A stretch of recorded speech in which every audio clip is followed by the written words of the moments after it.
বেশ কয়েকদিন হলো বাবার বাড়িতে এসেছি। বাবার বাড়ি মানেই মানসিক প্রশান্তি আর প্রশান্তি, ঠিক যেমনটা ছোটবেলায় ছিল। বাবার বাড়িতে আসলেই আমি ছোট ছোট ছেলে মেয়েদের সঙ্গে ঘোরাঘুরি করি, বড়শি দিয়ে মাছ ধরি, এ গাছ ও গাছের ফল পেড়ে ভর্তা মাখিয়ে খাই, পাড়ার সব বাচ্চাদের নিয়ে পিকনিক করি। আমি সম্পূর্ণভাবে ছোটবেলায় ফিরে যাওয়ার চেষ্টা করি। বাচ্চাদের সঙ্গে মেশার এটাই হচ্ছে মজা।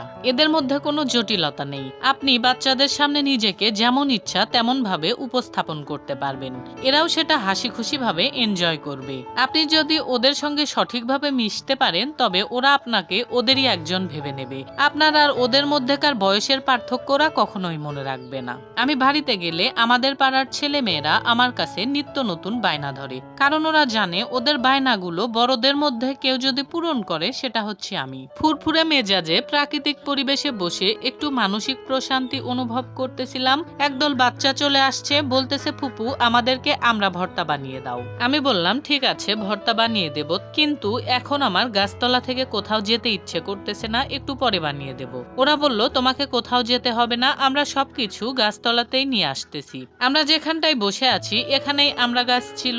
ওরা কয়েকজন মিলে একটা বাঁশ দিয়ে বেশ কয়েকটা আমরা পেরেছে, পারার পর ভর্তা বানানোর যাবতীয় জিনিসপত্র বাড়ি থেকে বয়ে নিয়ে গাছতলায় চলে আসছে। নিয়ে আসার পর বলতেছে এখন তুমি তোমার ইচ্ছে মতো ভর্তাগুলো মাখিয়ে দাও। আমি একটা বাঁশের তৈরি মাচালের উপর বসেছিলাম, সেখানে বসে এই ভর্তাগুলো বানানোর প্রস্তুতি নিচ্ছিলাম। আমার ভাইয়ের ছেলে বলল চলো ফুপু রাস্তার উপর গিয়ে মেখে খাই। রাস্তাটা কিন্তু মেইন রাস্তা নয়, গ্রামের মধ্যে দিয়ে একটা ইট পাড়া রাস্তা, এক পাড়া থেকে অন্য পাড়া যাওয়ার জন্য। বাচ্চাদের যত অদ্ভুত অদ্ভুত চিন্তা ভাবনা, জানি না কেন ওর রাস্তায় বসে আমরা মেখে খেতে ইচ্ছে করলো।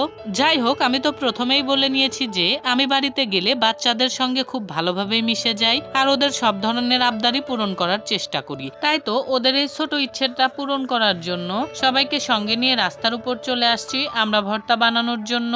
ভিডিও বানানোর কথা আমার একদমই মনে ছিল না। আমার ভাইয়ের ছেলেই বলতেছে যে ফুপু খুব সুন্দর দেখা যাচ্ছে সবকিছু, একটা ভিডিও বানিয়ে ফেলো। বললাম বাহ তুই তো বেশ কাজের কথা বলেছিস, আচ্ছা ঠিক আছে আমার মোবাইল নিয়ে চলে আয়। তারপর সেই বাড়িতে গিয়ে মোবাইল নিয়ে এসে ভিডিও করা শুরু করে দিয়েছে।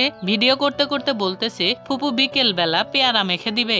আমি বললাম ঠিক আছে। বলতেছে ফুপু আরেকটা কথা, আগামীকাল এইখানে বসে আমরা পিকনিক করব, ঠিক আছে? বললাম যে কারণেই কি নিজে থেকে মোবাইল এনে ভিডিও করে দিচ্ছিস যেন আমার মন গলে যায় আর তোদের সব কথা মেনে নেই? সে বলতেছে না না ফুপু এরকম ভাবতেছো কেন, তুমি আমার ফুপু হও না, তোমার কাছে কি আমি এগুলো আবদার করতে পারি না? বুদ্ধি দেখুন একবার, কেমন পাকনা বাচ্চা, কিভাবে কাকে কি বলে ম্যানেজ করতে হয় সেটা এখনই শিখে গেছে। আমি বললাম ঠিক আছে এত তেল মারতে হবে না, যদি বৃষ্টি না নামে তাহলে সবকিছুই করব।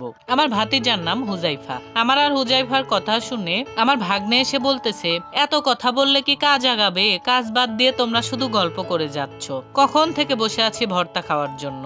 ভাগনার মুখে এ কথা শোনার পর নিজেদের মধ্যে গল্প বাদ দিয়ে কাজে মনোযোগ দিলাম। মনোযোগ দিয়ে কাজ করতে করতে ভর্তাটা মাখা প্রায় হয়ে আসছে। ভর্তা মাখানো হলে ওরা আর এখানে বসে খাবে না, বলতেছে মাখাইছো এখানে, এখন আমরা এগুলো মাচালে নিয়ে বসে খাবো। বললাম ঠিক আছে চলো তাহলে। পরে ওরাই সবকিছু গুছিয়ে নিয়ে মাচালের দিকে হাঁটা ধরেছে।